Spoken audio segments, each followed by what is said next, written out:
दुष्कर्म मामले में प्रोफेट बजिंद्र सिंह गेलक जेहल।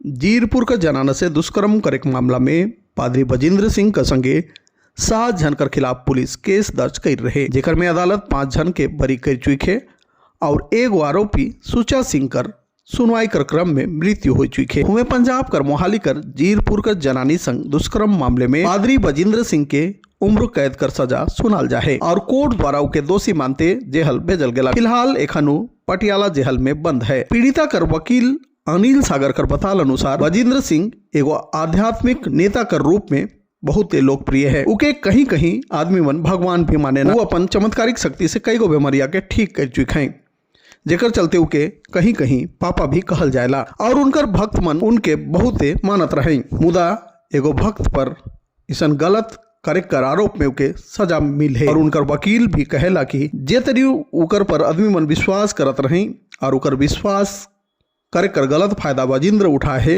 उके उकर जरूर से जरूर सजा मिलक चाहिए। इस मामले पर सामने भी आ रहे हैं और इसे गलत भी कह रहे हैं। वो महिला हमारे साथ मौजूद है, उनकी हम आइडेंटिटी रिवील नहीं करेंगे, लेकिन उनसे तमाम सवाल जवाब हमारे साथ होंगे। मैम, सबसे पहला सवाल तो ये है कि बजिंदर सिंह जो रसूख रखते हैं, जो दावा करते हैं कि वो कैंसर जैसी बीमारियों को ठीक कर देते हैं, तमाम तरह की बड़ी बड़ी बीमारियों को ठीक करने का दावा करते हैं, लाखों फैन फॉलोइंग है उनकी। आपने जो आरोप लगाए हैं किस बिना पे लगाए हैं और क्या क्या आरोप है? सर, मैं पहली बात मैं आपको बताऊं, मैं वहां पे 7 साल अंदर रह के आई हूँ और जो मैंने उन पे आरोप लगाया वो सारे देखे हुए हैं, परखे हुए हैं और मेरे पे बीते हुए ही आरोप उन पे लगाए हैं। जो जो चीजें उन्होंने करी थी उसके रिलेटेड ही। और जो आप कह रहे हैं कि ये दावा करते हैं, सर मैं बाकी और किसी का नहीं लेती क्योंकि सभी खुदा की मर्जी से चलते हैं। पर ये जो आदमी है प्रोफेट बजिंदर सिंह, ये इनकी हर एक चीज स्क्रिप्टेड होती है, इनका कोई भी चीज रियल नहीं होती, हर एक चीज फेक होती है, प्री प्लान्ड होती है। पहले उन आदमियों को जिनका भी इन्होंने प्रोफेसी करनी होती है या कोई भी हीलिंग करनी होती है, उनको मार किया जाता है, उनकी फोटोज लेके पहले इनको दे दी जाती हैं। और सर, मैंने जिन पे आरोप लगाए थे, सर मैं 2017 में इनकी चर्च में जाना स्टार्ट हुई थी अपने मदर फादर के साथ और कंटिन्यू फिर हम जाते रहे और 2020 में मैंने इनके वहां पे सेवा स्टार्ट करी थी क्योंकि कंटिन्यू इनके वहां के पास्टर्स हमें कहते थे, मेरे पेरेंट्स, कि आप अपनी बेटी को यहाँ पे भेजे प्रोफेट बजिंदर सिंह के कहने पे।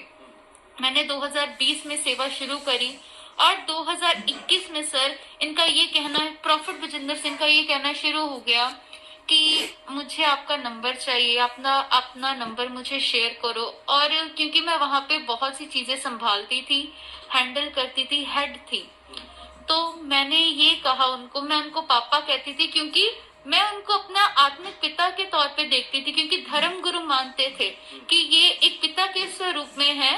तो मैं पापा कहती थी कि मैंने यही कहा कि जो इनके लेडी पास्टर हैं कि मेरा नंबर उनके पास है क्योंकि सारी डिटेल्स मैं उनको शेयर करती थी। नहीं, आप मुझे दो। तो उस लेडी ने मेरा नंबर इनको दिया। तो फिर इनके 2021 में रात को मुझे मैसेजेस आने स्टार्ट हो गए, गलत गलत मैसेजेस ये करते थे, गलत बातें ये मैसेजेस पे करते थे।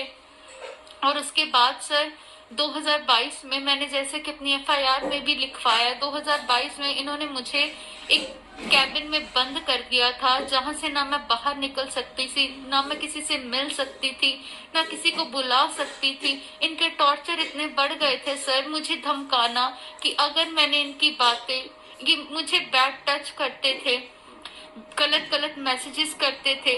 इन्होंने सर मुझे कई बार अब्यूज करने की भी कोशिश करी, पर मैंने जब चिल्लाया तो सर इन्होंने अपने पैर से मेरे पैर को रोन दिया, मुझे हार्म करते थे ताकि मैं ये बातें किसी को बता ना सकूं। मेरे को ये कहना कि हम तेरे माँ बाप को मरवा देंगे, अगर तूने हमारे अंदर की बातें किसी को भी बताई तेरे भाई को मरवा देंगे।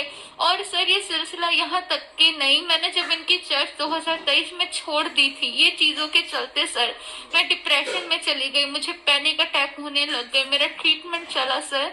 मेरी मैरिज के बाद तक सर, अभी तक मेरी बच्ची हो गई है सर, मेरी छोटी सी बच्ची है सर, 20-25 दिनों की सर, अभी तक इनकी ये चीजें, धमकाना, थ्रेट देना कि हम मरवा देंगे, हम ऐसा करवा देंगे, हमारे अंदर की बातें तुमने बाहर बोली, तुम्हारी हिम्मत करी, तुम्हारे पति को तुम्हारे ऊपर गलत गलत इल्जाम लगा देंगे, केस डलवा देंगे, इतना बदनाम करेंगे कि तुम मुंह दिखाने के लायक नहीं रहोगी, तुम्हारी जो फोटोज है हम गलत गलत वेबसाइट पे खुद बना के अपलोड कर देंगे, ये चीजें ये करते थे सर। आप की आंखों में आंसू हैं। सही बात है कि एक माँ जब अपने बच्चे के लिए खास तौर पे वो इस तरह की धमकी भरी चीजें आती है तो जाहिर तौर पर बहुत दर्द होता होगा। लेकिन सवाल ये भी खड़ा होता है कि इतना समय लग गया आपको कंप्लेंट करने में, इसकी वजह क्या थी? सर मैं उस चर्च से 2023 में निकली थी और सर उसके बाद मैं बहुत ज्यादा डिप्रेशन में जा चुकी थी, पैनिक अटैक्स होते थे और सर हमेशा यही चीज कहना, अगर तुमने ये बात किसी को बताई, हम सर साफ कहते थे हम मरवा देंगे तुम्हारे माँ बाप को, कि तेरे फादर तो बाहर काम पे जाते हैं ना, तेरे फादर बाहर अंदर आते जाते, तो क्या चाहती है वो घर पे वापस आए या ना आए? तेरा भाई स्कूल पढ़ता है ना, अगर वहीं से वो गायब हो जाए, मुझे कहना कि तेरे को बिकवा देंगे, तेरे को गायब करवा देंगे। सर मेरे में उसी रिलेटेड में इतना ज्यादा। पॉक्सो कोर्ट ने आजीवन कारावास की सजा सुनाई है। रेप पीड़िता को 7 साल बाद इंसाफ मिला है। इस दौरान बजिंदर सिंह ने वो तमाम हथकंडे अपनाए जिससे वो सजा पाने से किसी तरह बच निकले। यहाँ तक कि बजिंदर सिंह कोर्ट में गड़गड़ाते हुए बोला, बच्चे छोटे हैं, कृपया रहम करें, माफ कर दे, गलती हो गई, पत्नी बीमार रहती है, उसे मेरी जरूरत है। लेकिन कोर्ट के सामने बजिंदर सिंह की एक नहीं चली। कोर्ट ने लगातार बजिंदर सिंह की दलीलें ठुकराई। इसके बावजूद भी बजिंदर सिंह ने कोर्ट में कहा कि वो सोशल आदमी है, समाज की सेवा करना चाहता है, उसकी टांग में रॉड पड़ी हुई है, इसलिए उस पर रहम किया जाए। कोर्ट में उसका रो रो कर बुरा हाल था।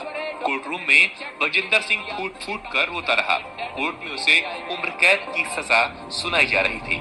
उधर बजिंदर सिंह कोर्ट से रहम की भीख मांग रहा था। बच्चे पत्नी का हवाला तक दिया, लेकिन बजिंदर सिंह को उसके कुकर्मों की सजा मिल गई। कोर्ट ने बजिंदर सिंह के रोने गिड़गिड़ाने पर कोई गौर नहीं किया और कहा कि अपराध किया है तो सजा तो भुगतनी ही होगी, और बजिंदर सिंह को उम्र कैद की सजा सुना दी गई। इसी के साथ खुद को बचाने की बजिंदर सिंह की तमाम कोशिशें फेल हो गई। ये मामला 2018 का है, जब पंजाब के जीकरपुर की एक महिला ने पुलिस में शिकायत दर्ज कराई थी कि बजिंदर ने उसे विदेश में सेटल कराने के बहाने उसका यौन शोषण किया। महिला ने दावा किया था कि बजिंदर ने अपने फोन में उसका एक अतरंग वीडियो रिकॉर्ड कर लिया था और धमकी दी है कि अगर वो उसकी मांगे नहीं मानेंगी तो वीडियो सोशल मीडिया पर पोस्ट कर देगा। इस मामले में